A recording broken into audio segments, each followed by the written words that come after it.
Mbote na bino bandeko ba amoureux na ba amoureuse ya ba recette ya ba histoire vraie ya makambo nyonso okotala ba YouTube na pesi no ba mbote mingi ba bisou na bino nzamba pambola bino na ko participer ndenge bokotaka ne botika ba comment na bino ba commentaire de bopesaka ba conseil sala boye boye bimi kitoko boye en tout cas ba merci na bino nzamba pambola bino lelo lisusu toza na recette musu tozo la kisa ko sala toza na recette ya lelo ya mbisi ya mambundu mambundu na biso yango oyo tosali yango bamiso bango benga yango rouge mambundu oyo tokosala yango tosaliaki yango na sukolaki yango bien kolongola baekai bien na sukolaki yango na citron na sukola yango kitoko après wana nde nayaki kozwa naye kotia su mwa citron moke na kati nango natiaki kibi maji moko po eza nango mibale natiaki mwa matungulu mibale natiaki poivron moke nakataki natutaki nyonso natutaki natiaki mwa vegeta na biso na oyo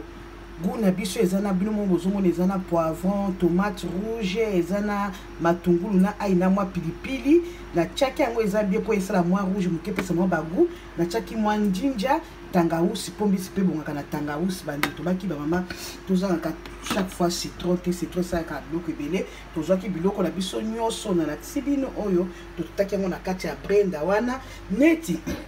mbisi soko lingo sa saisonnement il faut faire na 30 minutes na frigo yango wana nde bandeko boka matene na kisine la salaki yango te ngani ngaka na sale yango na tie ba spice nyonso na fandi yango na frigo 30 minutes po biloko wana ekota mungu wana ekota ba spice nyonso totiaki ekota soki na lakisi bino na salaki yango boye na kataki yango boye na ekotia na kalingi donc nga moko na kokelenga biloko ya kolia te soko sala yango botiango ata na frigo 30 minutes biloko wana nyonso ekoti na kati nde sikoyo toye kosala nini toye kokalinga ezala yango ya kokalinga simple eza kokalinga simple eza te ya kotia bamatungulu ya kokalinga simple tokolia yango kokola soit na pondu pembeni na ndunda na fufu na yo rouge yango oyo mambundu yango oyo sikoyo tokolakisa totiaki mafuta na biso pe mafuta yango eza na moto awa totiaki mafuta na biso awa sikoyo tokolakisa tolakisi bino biloko nyonso totiaki na kati yango oyo botala bien bamama biso baki fo kolakisaka baspice oyo mosu alingaki yango mama tala yango wana omoni eza na tomate matungulu nani poivron rouge pilipili na ai yango wana eza gu moko kitoko mpenza eza kitoko eza ya kitchen ete soki koretrouve yango kaka yo koluka yango kozwa yango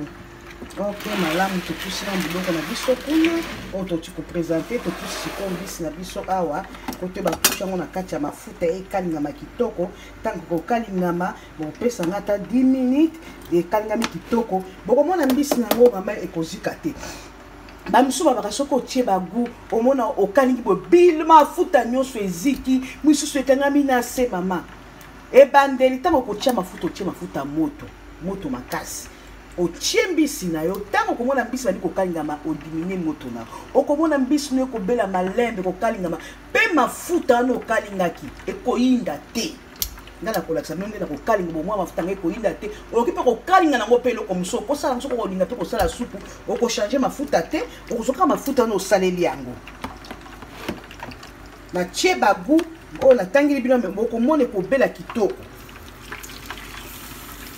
yango wana totie na moto bamama ekozika te nde omonaka bamama mosusu soki balambi ozomona azokalinga eloko omona eyindi makasi mafuta eyindi makasi mbisi eziki bagu nyonso atiaki omona eziki ese lokola chokola lokola keke likolo mais bokomona mafuta oyo nakalingi nango ezokalinga malembe mpe mafuta oyo ekobeba te ekotikala propre bagu na nga mpe ekotikala correct ndenge ezalaki bambote bino na nadini bola na papi bola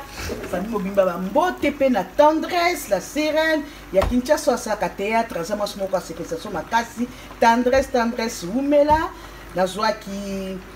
condoléances mingi cousin akufaki tendresse bambote mingi bokotaka pe na groupe ya tendresse botaka pe tendresse na théâtre asalaka ba vrai biloko ba histoire moko kitoko pe mwasi moko asekisaka tendresse ok bambote na bino napesi bino mbote na dini bola papi bola bokomona ba recette mosusu tendresse tala ba recette o bien bokomona ba recette mosusu eza te okokota epa na dini bola okokuta yango bambote na bino mopesanga 10 minutes tia bokota nani bomi abonné bolaki yango nani Noela Kasanda na peso merci pour la courage na yo na ndenge ozo féliciter nga na ndenge ozo pesa ba conseil merci nzamba pambo na grâce Kasanda. OK bye 10 minutes tozole